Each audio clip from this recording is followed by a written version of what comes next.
What's up, everybody? Today I'm honored to have Aron Van Os in the Yours Truly virtual studio.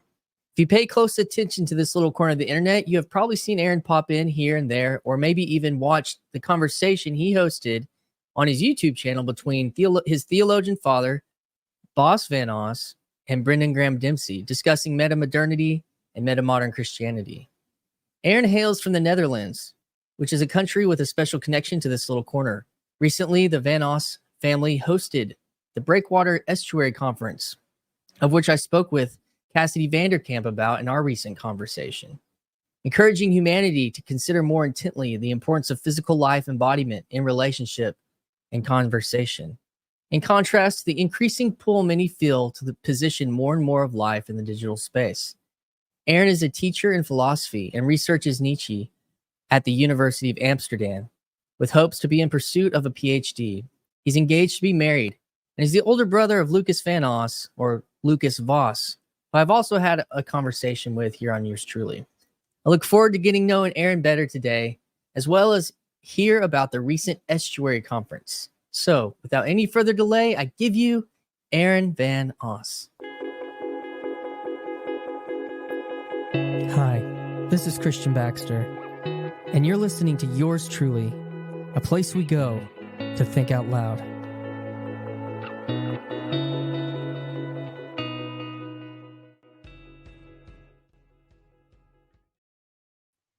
Thanks for being here, Aron.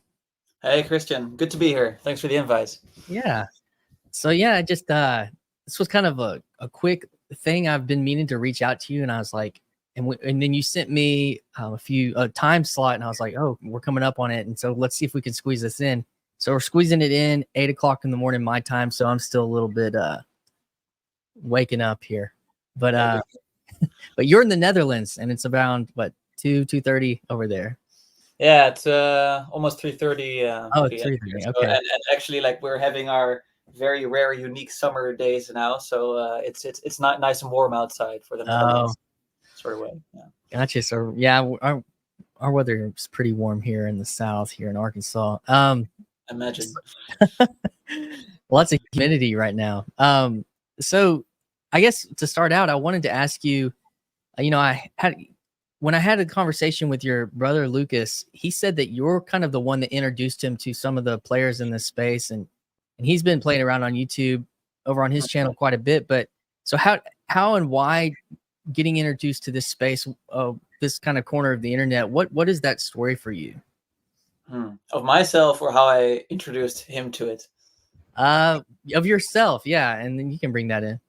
Yeah, so I guess I was a little bit going through my personal meaning crisis when entering into university, though that had started probably before. So it always been kind of like just like I had a very cognitive conception of religion. So I was raised religiously and started having profound doubts. But, and this might be a nice connection to your own life, is like I did always continue to listen to the music. I wasn't exactly brought up with it, but I just kind of discovered it. So like my favorite band for the longest time, not anymore, but was Switchfoot.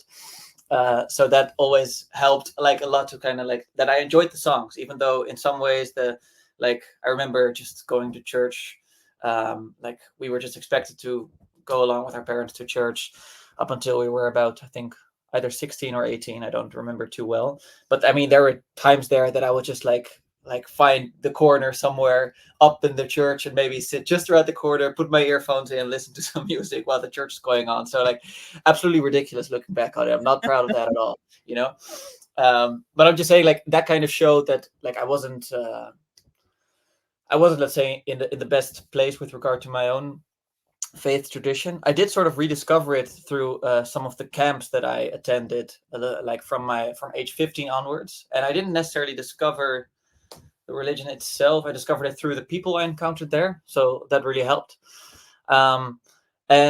But then nonetheless, I still had my personal doubts. And, you have a summer camp, but that's great. But then you go back home and then, you have to pick up your regular life. And because that church was part of my regular life still, and that didn't interest me, I could tell that sort of my own sense of my purpose in the universe was kind of falling apart. I remember like actually feeling fairly, and this was also related to other things, but I had a period of depression probably at around age 17 and 18. Also had to do with relationship issues that I had at the time. But I also remembered very vividly that it was just the end of secondary school for us. And I was just like, yeah, what part do I want to play in this society? Like, I absolutely didn't see any reason to think about that actively. And I felt very alienated from friends of mine who retrospectively were doing very normal things, which is like, oh yeah, I think I want to become an economist, maybe I want to do this, maybe I want to do that.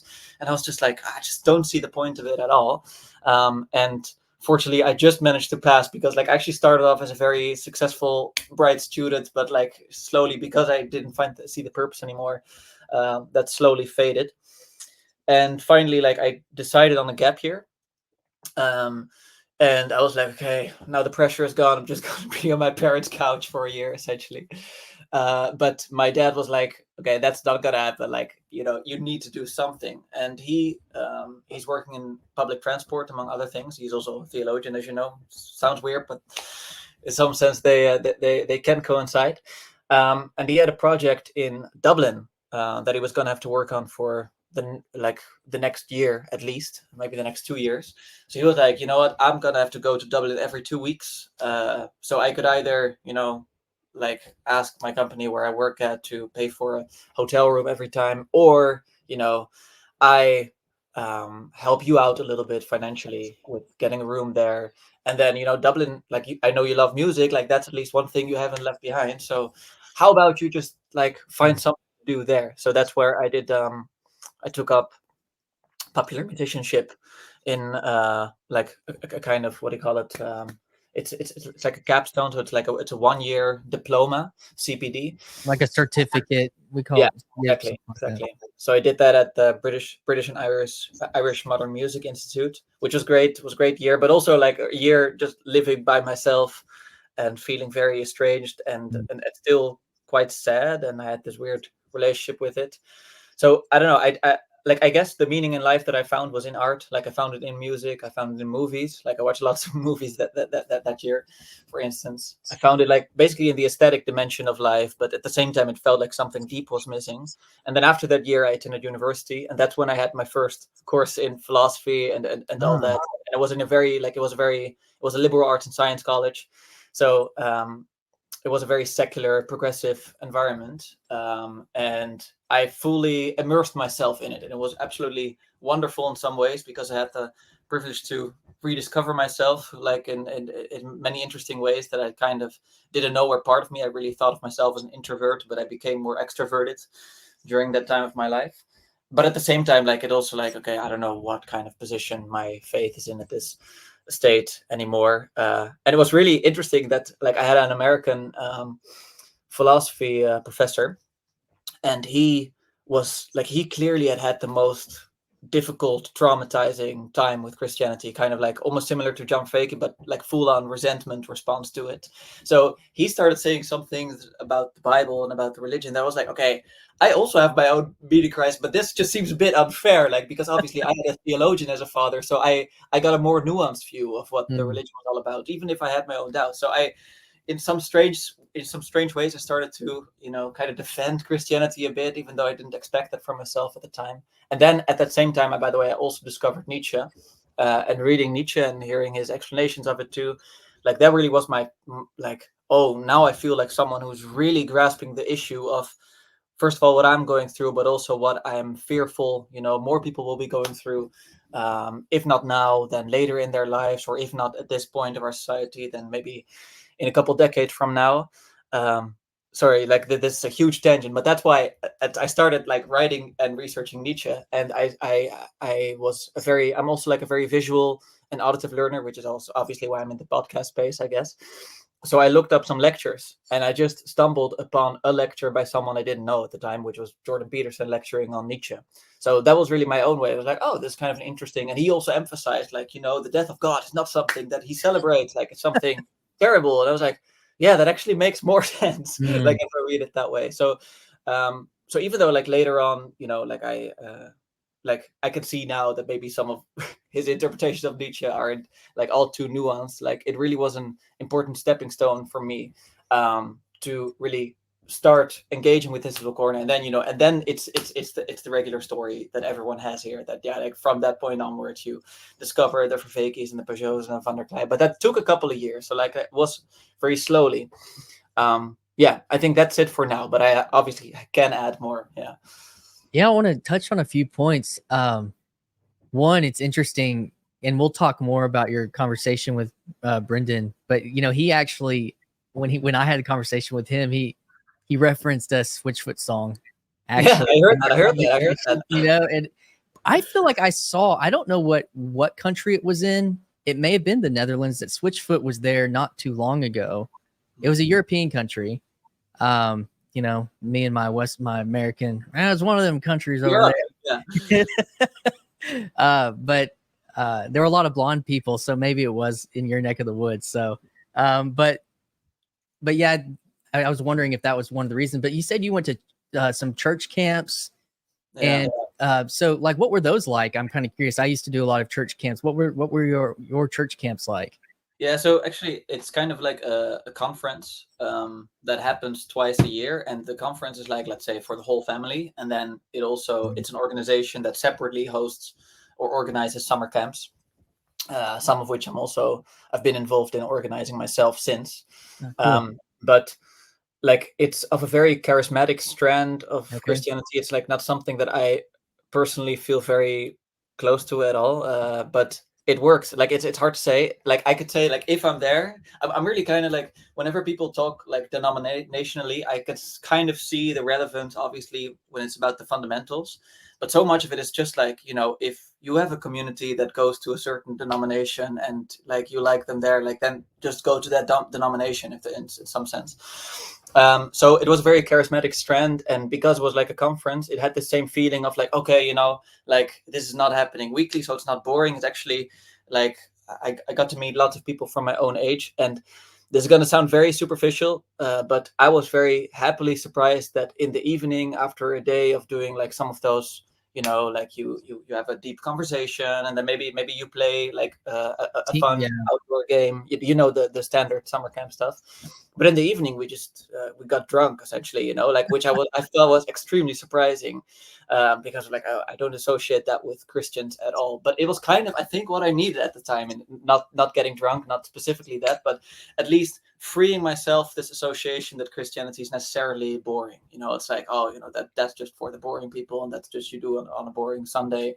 And with them, actually, I really connected. And after that, after discovering it there, also got into a relationship with someone like from that organization, or at least who also went to the same summer camps. So I got very much involved, and then I joined the summer camps until I was age 19. So from like 16 to 19, kind of about that. And they also organized, like the people who I met there organized parties throughout the year. So like that was also like my first few student parties that I went to. So it was just like cool. It like felt like a cool group of people to be a part of. So with that's I mean, there's a lot of interesting aspects.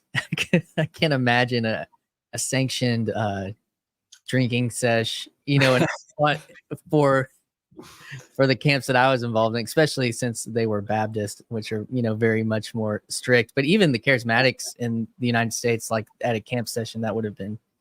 But well, it was a little bit more so at the conference. So like there were more rules during the summer camps, because it would be only like, I see.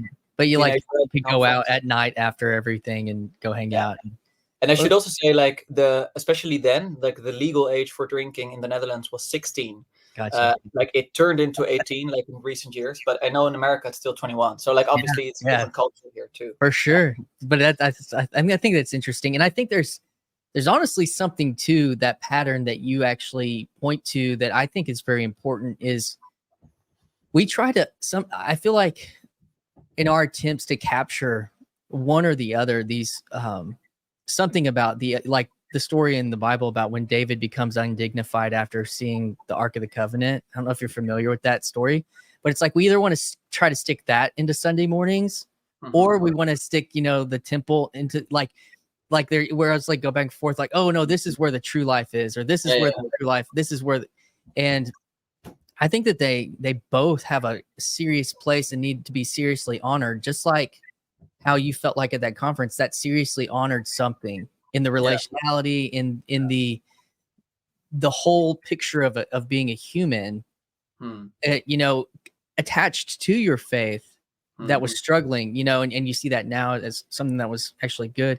Um, I think that that's an important part of the pattern that I think needs to be teased out a little bit in the in the symbolic life, in the whole sacramental life, or something like that. Yeah. No, Um, you're right. But which, by the way, like I don't want to segue already. Like we oh, could do sorry. that later. Like why some of these, like why, for instance, the Breakwater Festival, or I can imagine the Symbolic World Conference, is so important to just like kind of have dinner together and Yes.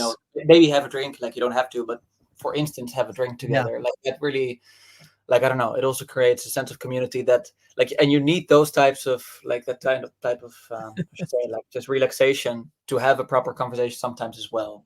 Yeah, and even to like let yourself like when I was at Symbolic World, had some sat down, had some drinks with some guys who bounce around here in the space, one being Nate Heil and his Right. priest, and and I got into kind of a little bit of an intense discussion because of that, but I get Interesting. Paul Renee, who's on Twitter and stuff. Shout out to Paul. We made up afterwards, but it was kind of a like interesting introduction to all that stuff. But anyways, that's another story for another time.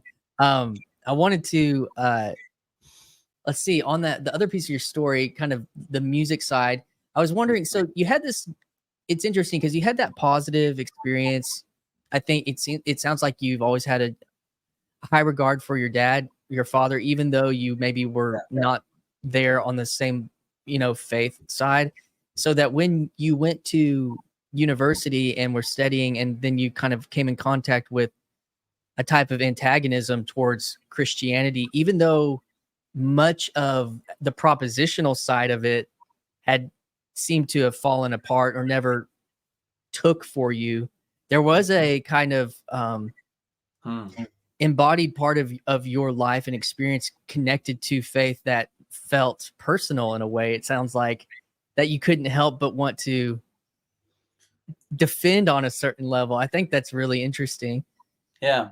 Is Right. that a good kind of? Yeah, no, very, very much. Because, like, there was something like very pure about Christianity, and I was mostly sad that I couldn't appreciate it fully, but I knew it was there. Like, I kind of knew it was there, but so when I then heard someone being like super suspicious about everything and about, like he was really into like biblical inconsistencies, saying like, well, if you look at the start of Genesis, it's actually a plural, so maybe this is not a monotheism; it's just made out to be that way, and it's like that stuff was like so not interesting to me. I was like, why would I care about that right now? Like I knew that the core of Christianity, of what I had experienced, lay elsewhere. Like was really like people experiencing it like in good faith today.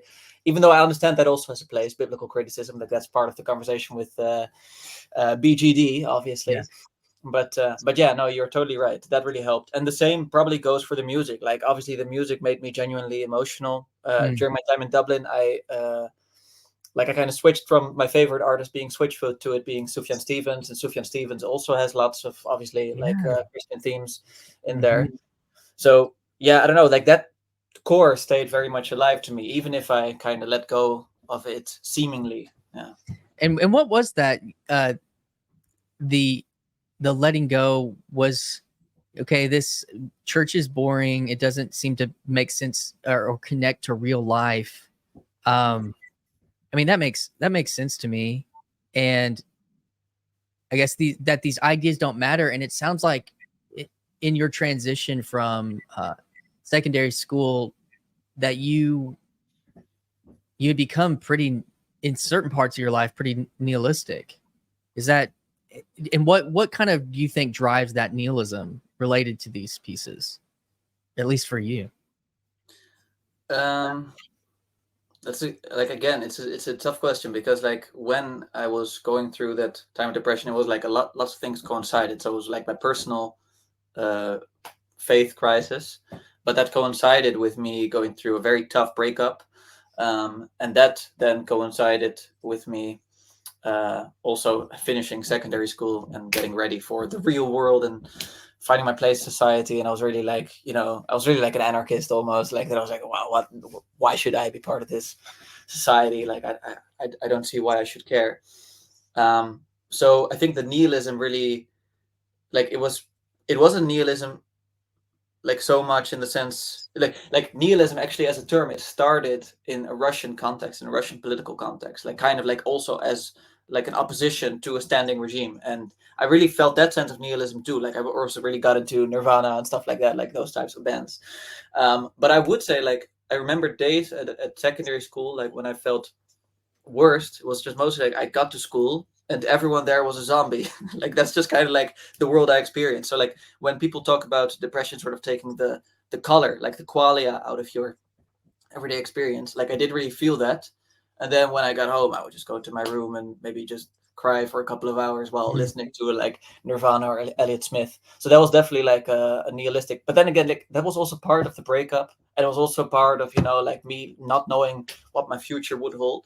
So I find it very difficult to say like, oh, the nihilism is definitely just like, there is no God, therefore everything is permitted. Like I'm not sure, like that is part of it, but it's this very, very strange, complex whole. And I also think like one of the points of evidence of me sort of defending Christianity during those philosophy course that I took at university was also that I'd never fully accepted. I kind of like, I think maybe briefly I identified as an atheist, and then maybe later on a little bit more agnostic. But I always felt that core was there in some ways. Like I always felt somewhat sympathetic to it, because I also remained friends. Like I continued to be friends with those same people that I met there. So yeah, I'm not sure. Maybe not a satisfying answer to your No, question. I mean, it's always complex. I Yeah. think, these things, and like you said, there's a whole picture. There's usually not just one thing generally, that sometimes we like to try to like boil it down to one thing, but it's usually not. Yeah. And, No, I feel that too.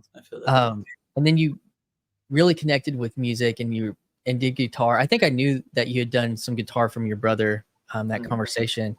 And so, like before we move on, talk about the festival and stuff, like unpack because you ended up pointing your brother to some of these things, like with Peterson and Peugeot and stuff, like, so you saw something there within this kind of space, like that you thought was important. Like what kind of brought that out? Yeah. So I think when I discovered it, first of all, like one of my close friends had also discovered it. So like that always helps, that it feels like, oh, that's meaningful. Like you also are onto this. And with my brother specifically, like I think the first person I recommended to my brother was just like Joe Rogan, because I could tell that my brother, he also like, he's spoken openly about this, so I don't think this is controversial. Like, but he also went through a very difficult time in his life when he was fairly nihilistic, but he picked it up through discipline and hard work. But mostly just working on but in a very materialistic way, right? Like, so he was fully focused on just perfecting his body, and if he's listening, he's done a pretty good job. So like I can't I can't be too pissed off. I watch some of his shorts every now and then. Yeah, exactly. So it's impressive for sure.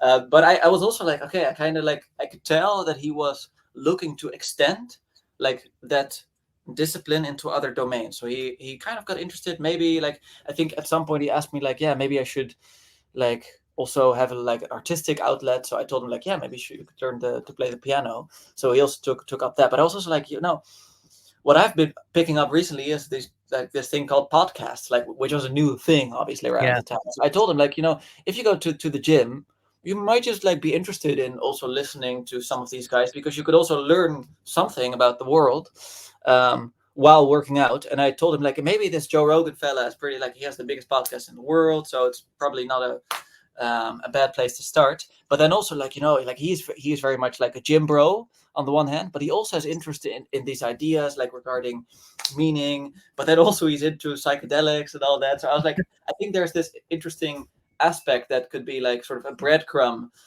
for you to like which would open like a portal to some of these discussions that we had in this little corner. And like I feel like it's not that I expected it to work out this way, but it did work out exactly that way, which is kind of interesting, which is why he's in some sense more involved in this little corner than I am right now.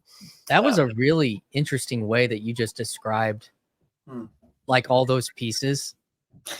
You kind of dematerialized it a little bit, but actually it was really interesting to hear he's this kind of masculine dude, but he likes ideas and why that's like to use the word like a portal to this world. Like, I think that's really, really fascinating because a lot of people's stories, especially, I mean, because it wrote his Profilicity is like, there was their first connection to somebody like Jordan Peterson was through that. And that kind of maybe gripped people and they went and looked at other things and whatnot. Yeah, for sure.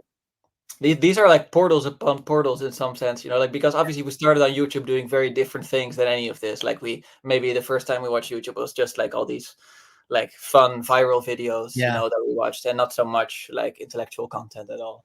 Yeah. Sometimes I get sick of my feed. I'm like, this is just all too much. I need to like figure out how to find something else that's a little more light sometimes. Yeah, for sure.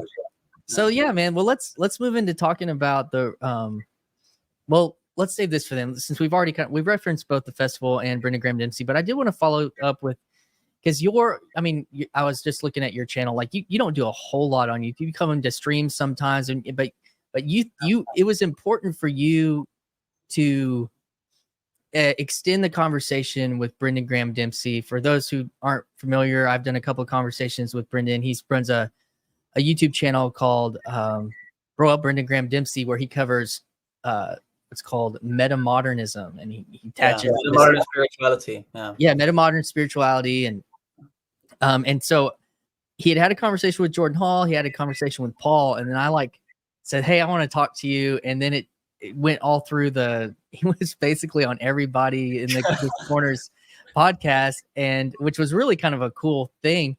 So, and people were teasing out different angles and stuff on just this concept, this kind of novel idea. So what for you, why did it feel like you wanted to like participate more intensely or more with that situation? Yeah. So like, it's a very interesting question. Like I've been aware of metamodernism for a couple of years.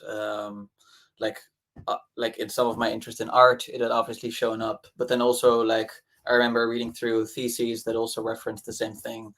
And I was very much intrigued by that idea, like, like postmodernism has reached its end and now we're going to go into a period of metamodernism. So that was always interesting to me.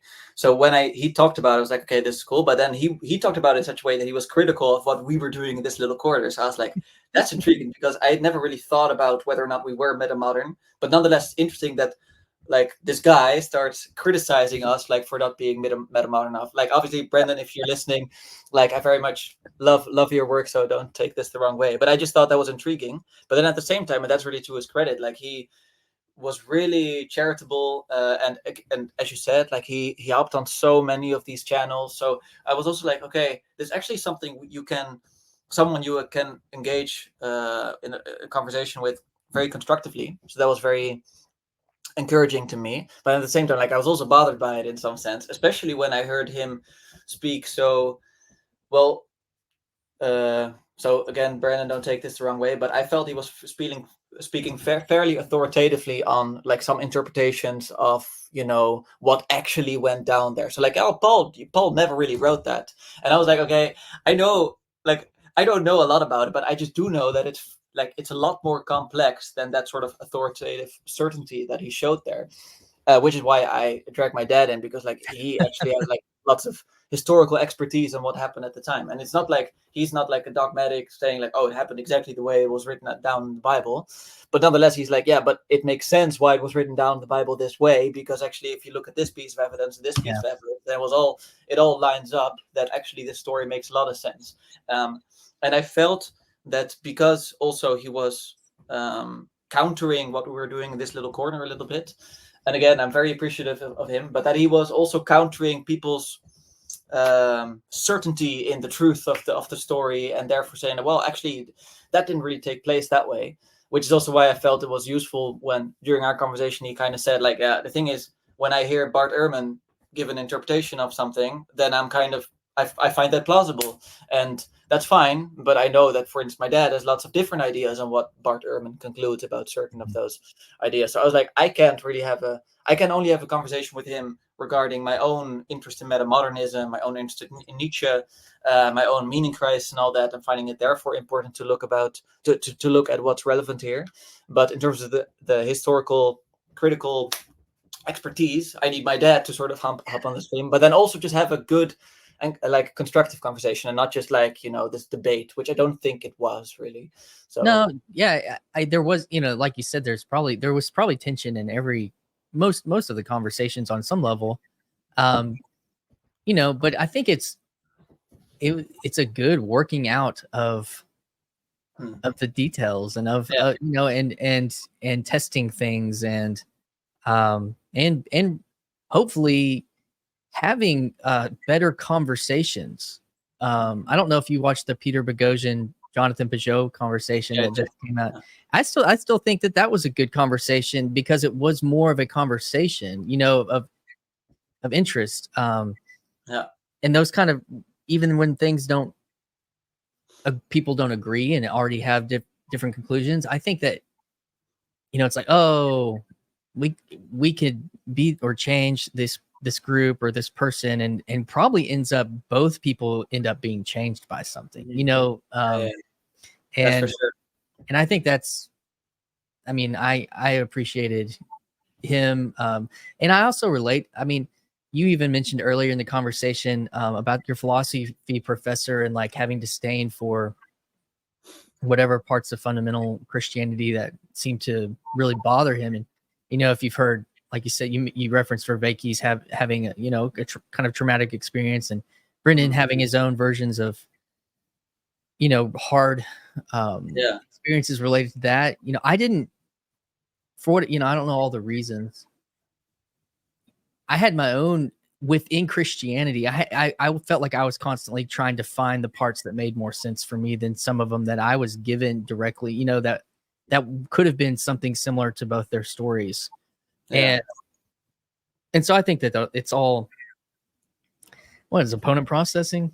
Yeah, no, you're right. And that's like, by the way, like one element of the story, I think we also brought out with Brendan, and that's obviously it's consistent with your own story. It's consistent with my professor's story. It's consistent with Vervaeke. It's like, we Europeans are very, like, we find it very strange to hear about some of these experiences with Christianity, because like our form of Christianity is already fairly secular.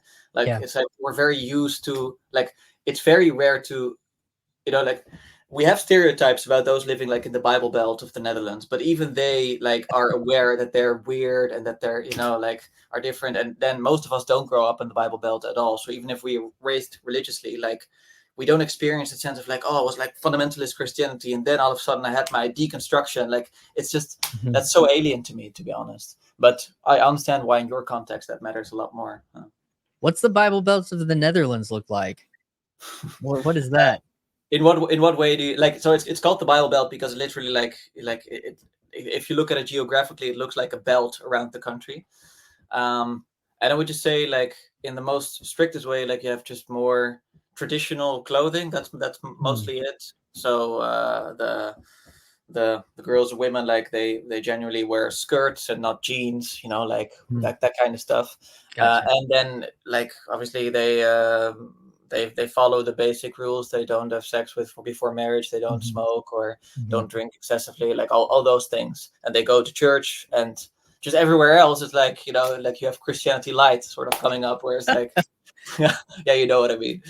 Yeah. Okay. That makes, and then that's within the Reformed Church, the state church. Is that still connected? Yeah, like Reformed probably makes sense. Yeah, like we don't really like. There are some Orthodox churches in the Netherlands, but they're not well represented. Same kind of goes for Catholics. Mostly just very Protestant country, and then indeed like the Reformed traditional churches. Yeah. Yeah, I gotcha. Well, that's interesting because I think that Europe has a very different experience post-world wars with religion and Christianity, I think, than the States does. And they're still very, I don't know. Some of it is more cultural now, like kind of like God and Country and Budweiser, like kind of some of it's, and you could consider that still very conservative, but maybe not in the sense that Yeah. I don't know. There's a weird. There's a weird. I'd have to think a little bit more on it to kind of go into it, but right now, but I don't. I don't know. I don't have the morning brain. I don't even have coffee with me this morning. So That's so good. I would say like sometimes I've heard experiences from like for instance Japanese people who are also secular, but they will still, whenever they go somewhere to another Asian country, especially, like they'll go visit the Buddhist temple. Like it's very normal for them because they don't feel this like resentment kind of response. It's for them, even them coming to the Netherlands. Like we had a conference with many Japanese scholars. They also felt that even we had this resentment sort of towards our Christian tradition in some sense. And that's also why they don't really recognize themselves like in the Nietzschean kind of I don't know, resistance against Christianity, or Sartre, or like all those people who like are very vehement against Christianity. And so I also think, having said that, that the Netherlands is a little bit closer to that Eastern things, like where, you know, like we celebrate our traditions, mostly speaking, and many people like they find it normal to maybe go to church like during Christmas, like that's not a strange thing to do, even though not everyone does it. But yeah, so I don't know. It's a good question. So that was an interesting thing that you just brought out about different views on Nietzsche, like that so maybe there's Japanese philosophers that appreciate what he did, but they don't maybe culturally have a connection, where I think that the idea of the death of God is a very Western, like you could feel that all through the West, no matter where you that idea. Yeah. So could you unpack that just a little bit? That was really interesting to me. Yeah, so like, well, first of all, Nietzsche himself, like he had a very basic, simple understanding of Buddhism, but he had the sense that God had already died, like just, you know, like a millennium before in the East. Like that's sort of that their response to the meaning crisis was basically just detached from life. Whereas Nietzsche was kind of like, in this sense, he was like, okay, you know, one of the reasons why God died is because it got so abstracted from life that we don't take it one step further and detach from life. He was like, no, we need to fully engage with life. Like we need to fool it to the fullest extent. We need to start enjoying all these elements of ourselves that we've felt guilty or bad about, like our violent tendencies, our sexual tendencies, you know, like all of these things that we look down upon, our senses as opposed to our intellect and all that.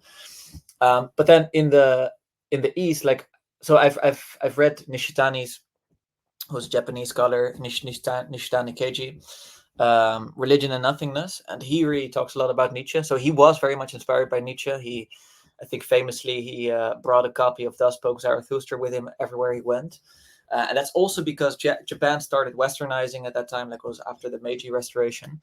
But nonetheless, you still see that there's this central Asian, Asian is obviously very broad, just like you said with Europe, but like kind of like this Buddhist like understanding of Nietzsche that is far removed from it. So he basically said, like, you know, Nietzsche has this famous saying of like, when you stare into the abyss stares back. But it's kind of like, well, but Nietzsche really didn't stare far enough into the abyss in some sense. Like he really got close to it. He got closer to it than, for instance, a Sartre or a Camus later on, who only were like relative nihilists. And the reason why they were relative nihilists, and why many people in the West actually are relative nihilists, is probably because of this sense of narcissism that Vervaeke also talks about. It's like we think everything is meaningless except for our own experience. It's like, oh, you know, like, yes, but that's where all the meaning is. So I have my experience of the world, but everything else is without meaning. And so I can create my own values, for instance. Like you have that in Sartre a little bit, the transcendental ego, that kind of understanding. But then it's like, you know, if you have that full-on Zen Buddhist appreciation of life, which is, by the way, why he connected as well with Christianity and with some aspects of agapic love. So he finds very much promise in there.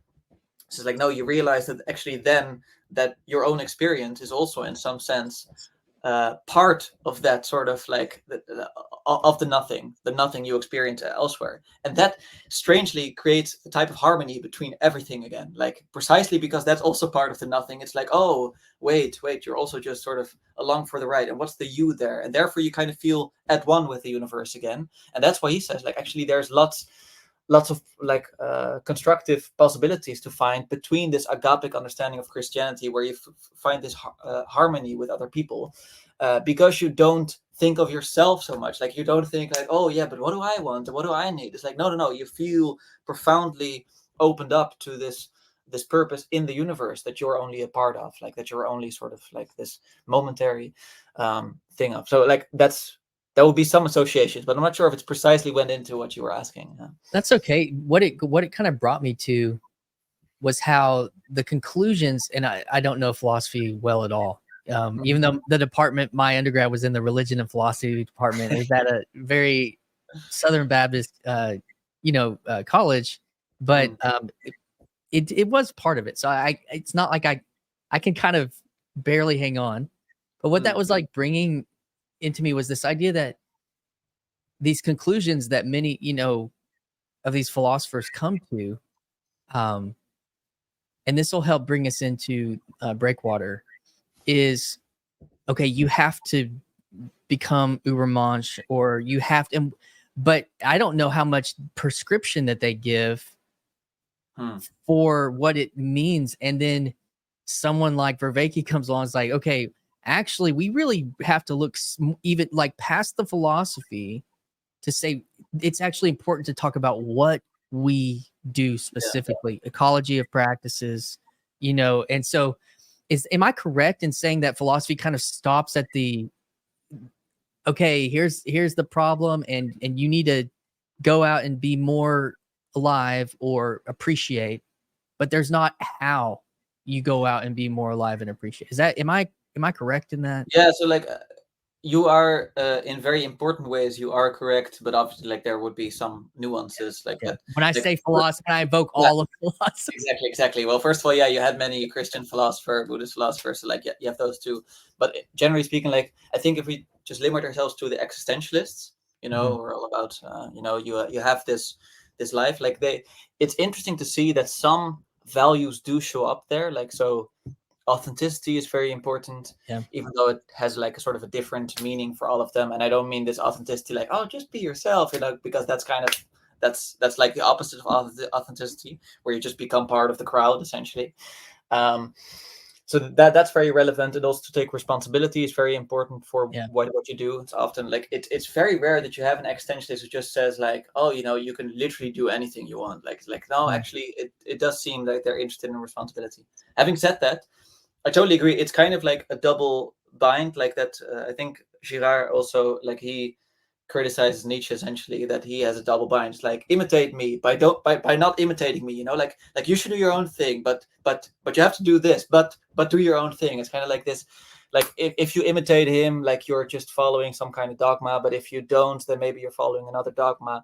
And that's very, and I think there's reasons for that, because there was a collapse and they could only look so far ahead. Like there wasn't this Kairos moment for many of them yet, where it was like, oh, this is sort of, this is the advent of something here that we need to be part of. It was more so like, oh, we're at the end of something. And that means that right now there's this possibility, this unique possibility to see, actually, to experiment a little bit, maybe in some sense. And maybe I don't think we have the luxury of experimenting anymore, because we feel that our societies are in profound chaos and we don't communicate well with each other at all anymore, which is why wisdom traditions become important again, because we want to connect. Like that's why I'm very appreciative of John Vervaeke's project, like that entire idea of Neoplatonism as this like the Silk Road between traditions, actually have people talking to each other again. So I totally agree that actually philosophy generally speaking doesn't do that, and also it's mostly tied to the propositional. Like it has some artistic elements, like you have literature obviously, but then a little bit less so the actually like participatory and procedural. So to that, your family and just hosted the Breakwater Estuary Festival a few weeks ago, kind of helped put together by Cassidy Vanderkamp and probably yourself and like. But so how did, I'm interested. I haven't talked to anyone about how it went. Someone did a follow-up, I think, but I don't know if I caught it. And so, how did that go? And relate it kind of to where we've come to with this philosophy, and then the Silk Road. Now we're trying to, the conversations, like kind of, can you tie in how it went, what it was about, and how it's connected to space and all those things? No, I thought this edition was really quite excellent. It was a bit smaller, like because it was a bit more difficult in terms of organization and seeing what would work out. And obviously, Cassidy had a baby, so that also was part of it. And like, fortunately, she also had Matthias and Dave organizing, who helped her out. And then obviously she has a wonderful husband who has also been helping her out with raising the baby, and was also there for the festival. So that was really nice. Having like, so you have that on the one hand, that there was less time in preparation for it, or at least I think the first time it was announced until the point that it happens, that was a little bit less time as compared to the previous editions we had in Mannheim and Landau. And you can combine that with the fact that now we didn't have a big name associated with, like, we're used to having one big name, which is usually Paul van der Klei, who draws a lot of people to him, like when he comes over to Europe. But actually, that ended up serving us fairly well. No disrespect, Paul. It would have been absolutely lovely if you would have been there. But because we're, like, we want these communities to not be dependent on, some big names. Like, we wanted to be dependent on the communities themselves. So the people that actually showed up in the end, I think it was like only around, what was it? Maybe 20 people, like, at max. Like, it was really very small, which is actually also great for my parents having to host it. Like, we could just genuinely like open up the house, and there were people in the living room all the time. So it really felt like we opened up the house to them, and was the house where I grew up in, as you said. And I think the great thing about it was that was just a little bit more outside. Like, so one of the themes of the conference was touching grass, which obviously a little bit of an internet meme, but it made sense and it was actually possible there. So people camped there. We woke up as much as possible in the sun, even though it also rained a little bit for the weekend. And we had like our little campfire moments there on the first evening, and it was a little bit more participative, and having smaller names for the speakers also allowed for far more interactive sessions. So before that, like, I was one of the speakers of the Breakwater Festival in Mannheim, and I had my lecture there, and then at the end of it was time for questions, and we did that a couple of times. And now, because it was so small, we could just have like interruptions, but like not in a bad way, just kind of like, oh, we're in a conversation here together and we're figuring this out. So that worked really well.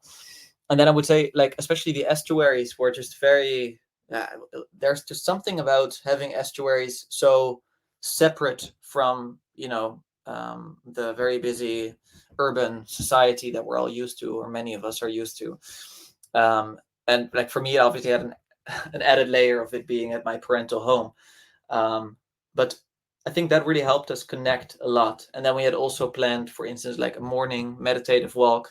And it's kind of interesting, like, there's still this tension of like what to do exactly, because you could tell, like, okay, now that we do it here, like, we're going to do a little bit of a meditative walk. But then some of us, like some of them, like, still had this very intellectual conversation during the walk, which is so interesting. That it's like, we kind of want to go back to touching grass, but at the same time, we sometimes can't help ourselves. We're just weird people, who get into these talks and conversations and discussions all the time.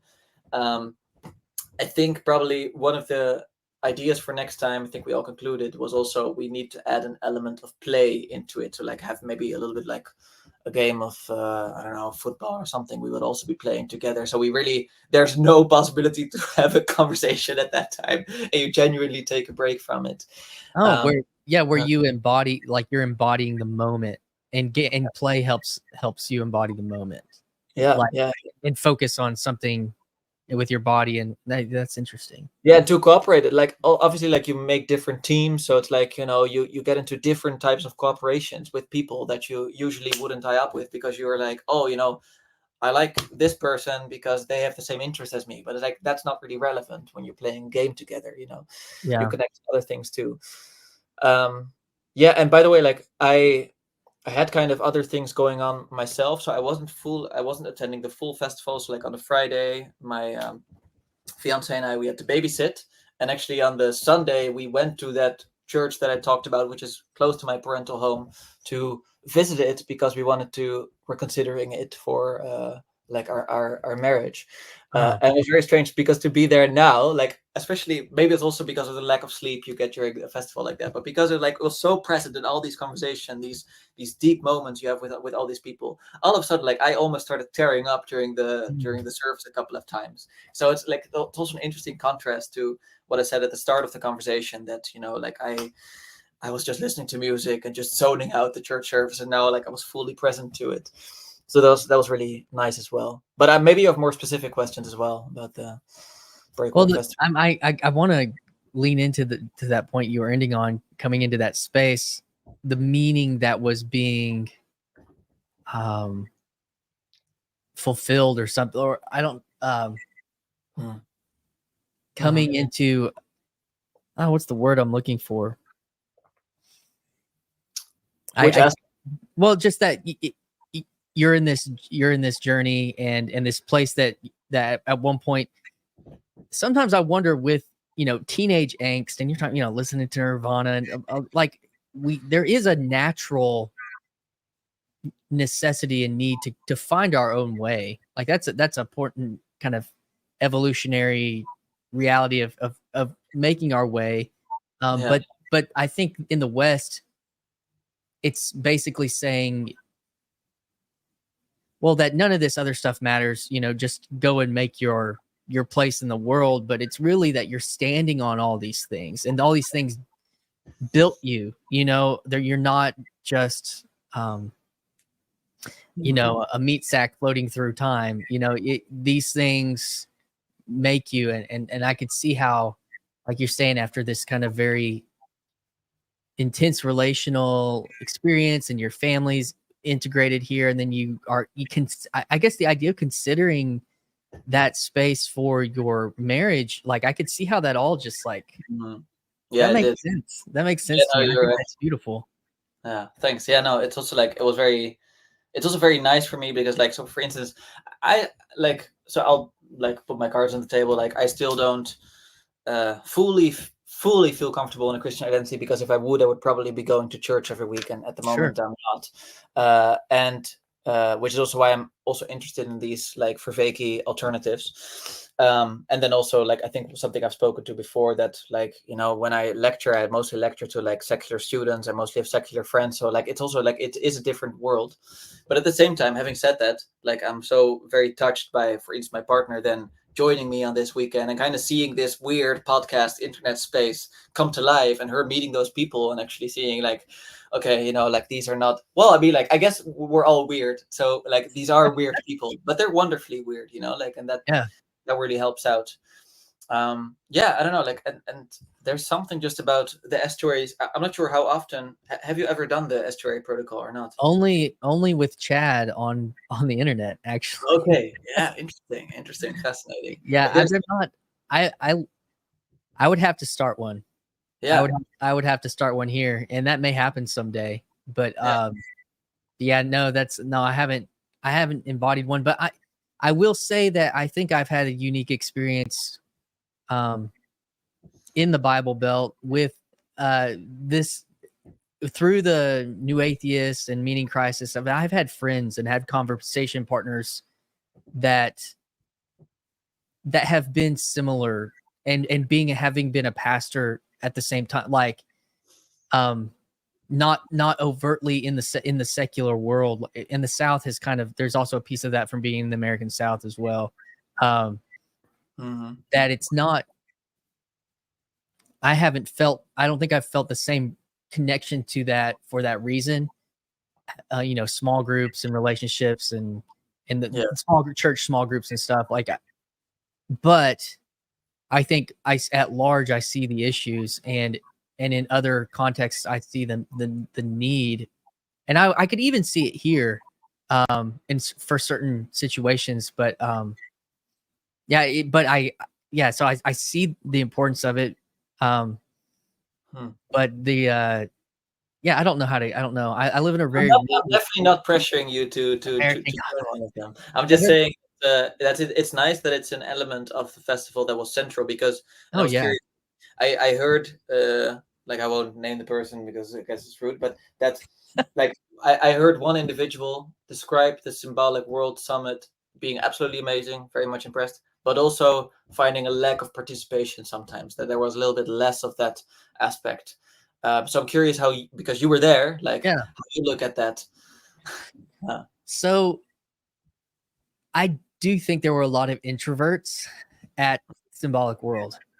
There's a lot of artistic, intellectual, and that creates a challenge for a personality type to, because you said that you found yourself becoming more extroverted at a certain point in your life, but like I went by myself and I had barely been on this online space. I had been on there long enough to figure out who Grim was and figure out who Nate Heil was from Paul's stuff. And I just kind of latched onto them, and I had a conversation with Jordan Hall. And so I was like, I'm here to make this as much of the experience that I possibly can for myself. So I was like, I went and introduced myself to Jordan Peterson, like I'm not probably the best person to contrast. Like, I wish there had been built-in, relational participatory things. And there kind of were, like the lunches were on the site, brought in food trucks. And then afterwards at night, like there was kind of this courtyard thing outside the building. It wasn't really I don't know. It's a large porch, and people would stay and mingle. Like Martin Shaw was out there walking around. I went and bumped into him and had a few minute conversation with him. So I don't know. And then, but like I said, I had some drinks with some guys. I had a lunch. But I was like, I don't know. I'm the same guy that's out here like messaging people on Twitter. Hey, you want to have a conversation? So Yeah. No, you're right. No, it makes sense. So maybe you were like not the perfect, what do you call it, model of the person. Yeah, but like I could see, like I was saying, that I could sense there was a lot of introversion as a large contingent that would be helpful to have a structure built in to the conference to help facilitate for a person who isn't going to facilitate that for themselves. And no, I see that. Yeah. And Makes so, sense. yeah, I think that in the future, if they did that again, having at least 1 or 2 sessions like that would probably be beneficial. There was, like, Jonathan got up at the front. I know who's here. Y'all are artists. Y'all are people. Like, I want you to, this part of it is interact, network. Like he put the call out, but there wasn't and they offered, meals at this place, but there wasn't that next level of engagement, I think. Well, that's also like, that's not at fault necessarily of the conference. It's also the size. Like it's like, like we had such a small group that at the end everyone said like a heartfelt goodbye to the other person who they met there. And also like, and the lectures were also, they were very personal in some ways too. So like, my dad had a lecture about hopefully I'm remembering this correctly, I think it's Psalm 42, and what a personal meaning it had for him, and how it led him to like discovering really the biblical notion of the soul. So not so much the Platonic or, like a different Western conception we have of it, but the biblical one, and how it was profoundly personal and relational for him. And he just kind of discovered that with the people in the room, and how it was for them, and what you can do with that. And that really helped sort of setting the stage. And then Stefan, Charlie Brown in this little corner, he had a very touching, like, you can go listen to his story, like I think on Karen Wong's channel, but also on my brother's. He spoke about it. It's incredibly touching what he spoke about. But he spoke about it in such a way that actually I'd recently I'd given a talk about beauty and the need to sort of restore beauty. And he kind of had the same idea, that is like, like the need to restore aesthetics as this way into, like the recovering meaning in some sense. And then you have like, Sarah speaking about Pseudo Dionysius, which is also very interesting. So you can also like get sort of like a more orthodox strand in there. So it did really feel like a balanced out thing. But the aspect she took up on was the fact that Pseudo Dionysius was often like there was an image of him like without his head, and like it's like, oh, that's kind of like, that disembodied notion of us being online as opposed to, this touching grass aspect. So it's very interesting how like it integrated everything very well. And at the end, like we even decided to maybe cut out certain things, like the panel discussion we would have had on the Saturday, because we just noticed that we were just barbecuing and everyone was just having a good time. It's like, I don't think anyone still wants to do a panel session because everyone is just having a really good time right now. Like we're already doing the perfect sense of community, and that's what was allowed because of the smaller group and because of the organizers. So that's the other aspect to it. But and strangely enough, which was very strange for me too, like obviously it's a place I grew up in, and it was both very, like, it was high summer, so like the sun was out, but it was also a lot of wind. Like I don't like, I'm not used to experiencing that much wind there in summer, so it had this strange, like, kind of like almost spiritual aura of like Spirit. constantly Yeah. when we were there, like just this wind going through all the trees, all the flowers and everything, we were there. And yeah, I don't know, like it had this strange dimension to it because of that.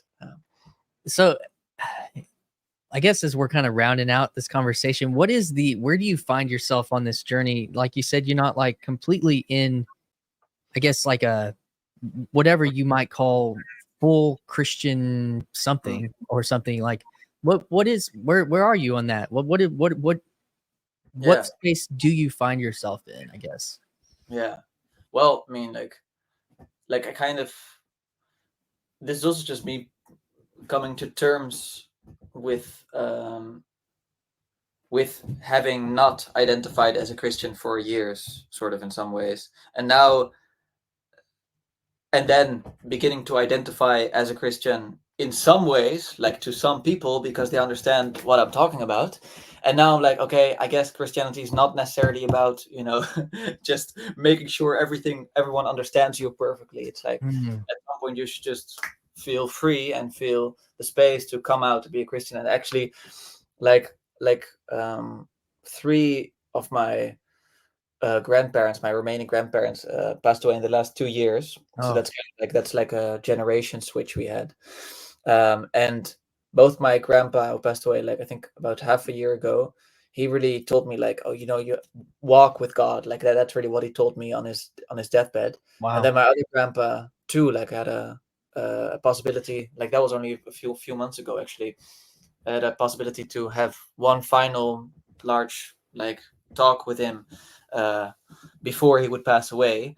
And then he also said, like, and it was kind of very humbling. It's like, yeah, I mean, like, it took me 30 or 40 years, but now I feel so free. Like, he was like, like, he really got to know, like, his Christian religion very gradually. So, like, it both showed me like this call, like, okay, this is something I need to actively work on, which I already felt through, let's say, this little corner, but I felt it a bit more like now through this family relationality. But also being like, okay, yes, but everything on its own time. So I'm still figuring out also, like, I want to be an effective communicator to secular students, and I want to be an effective communicator to my secular friends. Like, I don't want to, and I think that's very possible to combine that with being a Christian, if that makes sense.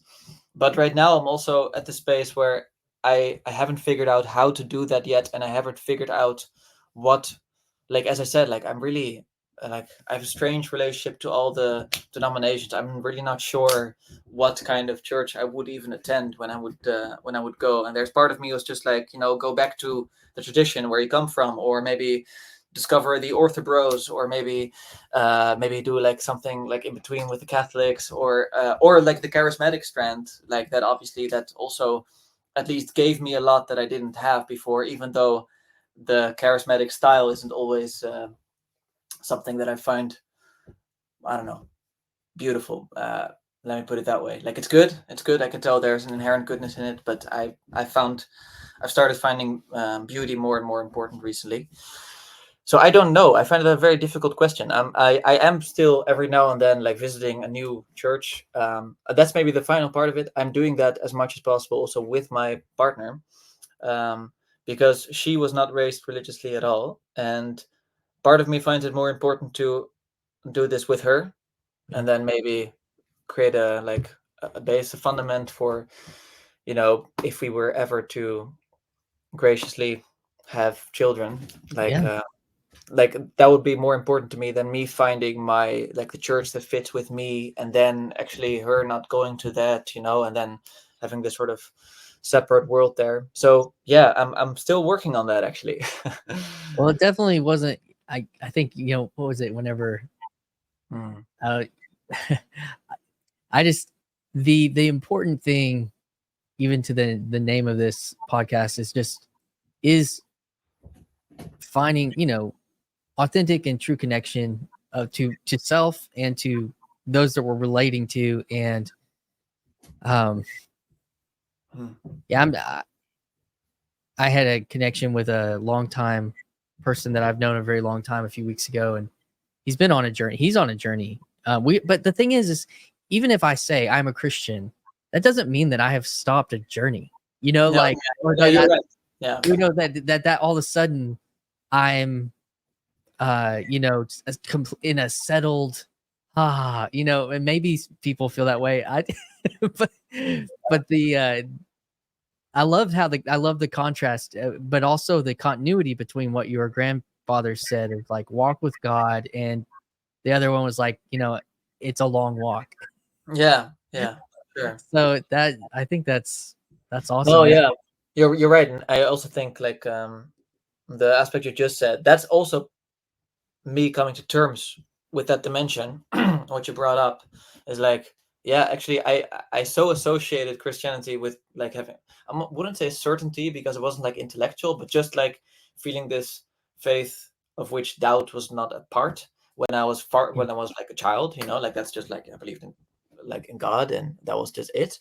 So then when I started having doubts, I think I got I didn't I was no longer used to that idea that you could be both faithful and doubtful at the same time. And now I'm sort of getting back to it. So I'm also like aware of precisely what you said, that you can be, you know, you can be faithful and still be on your journey at the same time. Like it can be a faithful journey. And that's more and more how I see it now. But I'm figuring out the exact, let's say, everyday manifestations of that. But I know that that's sort of like where I'm headed. So yeah, I would say that. So thanks for that addendum. I mean, I'll never forget. I worked for, when I first became full time at a church. A month later, the pastor said, "Hey, I'm taking a sabbatical," and I kind of come to find out is he's losing his faith. And I was like, you know, I was about your age, probably late 20s. Are you late 20s? Are you 30 yet? 27. Yeah, I look really young, but I'm exactly, 27, yeah. I was about exactly that age. And I was like, whoa, you know, and then he ends up resigning, you know, and it wasn't really an ugly thing. It was handled very well. But a friend, a guy who I would consider I have a lot of these thinky talky conversations with at that in my life, is I'll never forget what he said. But he said, you know, so and so, our pastor, he's like, you know, his story's not over yet. Yeah, you're right. And that gave me such a different perspective on everybody, on relationships, because there was this idea, kind of like what you were pointing at, that about this certainty. And I mean, I'll even say I think that the new atheism was about a type of certain, you know, like there's this, I think that deals with so much more of, is I want to be certain, I don't want to be a fool, or, you know, and all these things. So I don't know, but man, I want to give you the last word. If there's either a question or either something else that you wanted to bring up today, before we kind of round things out. Yeah, it's a good question. Like I'm a kind of like, one aspect that I think I haven't discussed, like in relation to this question, is precisely my fascination for Nietzsche. Is that part of me is also like constantly like you know, I have this inner dialogue going, and it really feels like I've been able to turn it into what do you call it, like what is it, opponent processing, like in a very constructive way, and not in this reciprocal narrowing way, but this reciprocal opening way.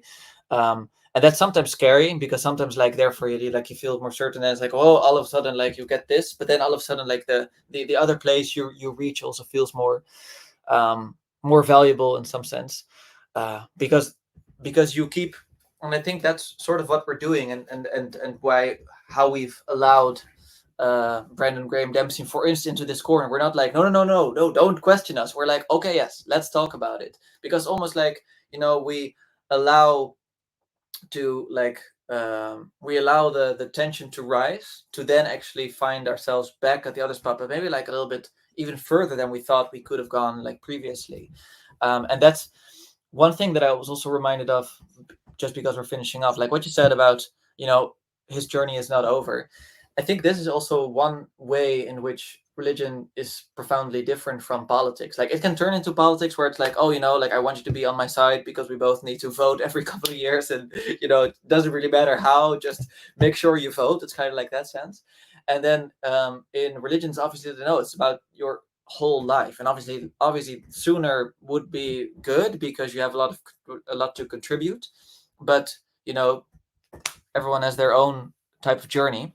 And I think that's really the grace that comes with this understanding of binding yourself, like the religio, like to reality. That it's not about, oh, we just want to have you be on our team. It's actually sometimes you realize like, oh, the way you were on our team was so unhealthy for you that obviously take your time, and like hopefully like at some point we'll meet again. But I totally understand why that was not a way to go. And that's also why I find such I don't know, such relief and peace here, but also I should say it like stimulation in this little corner, because it's all about that. It's like, you can kind of leave for a while and then sort of come back in, but not in a way that it's like, but at the same time you also feel called to participate. So I think it's like this. In that sense, we probably are still very Christian, even though we try to very much say that we're all about different traditions, and that's definitely true. But just this understanding of like, okay, we both want to encourage you to, get the best out of yourself and really participate and help us out here. We also know that you need your time, and that this is not something we have ultimate control over. So I just wanted that was sort of my way of tying everything together that you just said. And feel free to still respond, but I also understand if you want to finish it here. Well, I was trying to go off. I think you said it was going to get warm where you were at a little bit this afternoon. So, but yeah, man, I'm not a highly confrontational person, and but at the same time, things that were happening in the world and in our culture were making me have a lot of angst, I guess you could say, for a lot of different reasons. And some of that had to do with feeling like I could actually, even if my opinion wasn't even that controversial or something, like I was scared to say things that I thought in publicly. And so I think that was a piece of this is also in the spirit of in an actual public space, talking about things that are deeply important, and not even having all the right answers, or and even having even something that's not popular or something. But I think that's also a big part of that. And that's why when I was like hammering out kind of starting something, it was like, well, what is this? It's a place I'm going to think out loud. Yeah, exactly. I've been thinking about that when you were talking about it. It's like, yeah, because obviously you weren't talking out loud, if I hear you correctly, but now this is sort of your project. Yeah. And even as I've done more of this, it's made me feel more confident to talk about these things. Well, this is a real part of my life. These players and this character who does have some political intensity surrounding, like these things, this is, I'm okay, and I'm feeling more confident to express why. And so thinking out loud here in this public space has helped me feel more at peace to talk about out loud about it. And so I think that also plays a role. It's a kind of a reciprocal thing. So that hopefully does in the world of grass, that we actually are, that they do feed in one to another. So yeah, I guess that would be my response, man. But yeah, and I want to say just to you, like I absolutely am super grateful for how you conduct yourself sort of in this little corner. Like I thought it was very impressive how, at the midst of a very heated political moment, you were able to focus on the relational and the personal as a way, well, now it sounds almost utilitarian, like as a way to bring people together, but actually also like genuinely out of reverence for a life that was lost. And also that it was a specific life. It wasn't like the life of a great person who we all know. It's like, no, it's actually someone we didn't know, but it's almost like there was no space to fully stop and just stand still and appreciate like what a tragic moment this was. And you were able to bring people together on that front. And I think just in general, you've been doing a very stellar job. So I very much appreciate you allowing me to come on. Yeah, man. Well, I appreciate that. That was the hope for that stream. And yeah, thank you, Aron. It was good. And we'll keep bumping into each other, and maybe it'll make sense as you continue your studies into Nietzsche to have more specific conversations in the future, man. But yeah, always, yeah, for sure. Always up for those. So thank you so much, Christian. All right, dude. We'll hang around backstage and we'll shut this thing down. Sounds good. Hey, everyone. Thanks so much for tuning in and staying with us until the end of today's episode. Your support and digital connection are truly meaningful to me. If you've enjoyed today's conversation and believe that these discussions bring real value to your life, please consider liking the video and subscribing to the channel. I'd also love to hear your thoughts, so leave a comment below and let's keep the conversation going. Your feedback and interaction are crucial in making this space even more meaningful. Also, I've opened up channel memberships on YouTube. By joining, we can foster a stronger community of connection and support the continuation of more conversation craft. Membership is set up to foster this in 3 ways. Level 1, connect via members-only community posts for channel feedback, behind-the-scenes moments, and supportive membership branding on comments. In addition, Level 2, get to watch podcasts a week before they air, along with other unique members-only videos. At Level 3, join scheduled monthly focused small group discussions with other kindred spirits from all over the world. Thank you again for being part of this journey. Together, we can cultivate meaningful, supportive digital community right here in this little corner of the internet. We'll see you next time.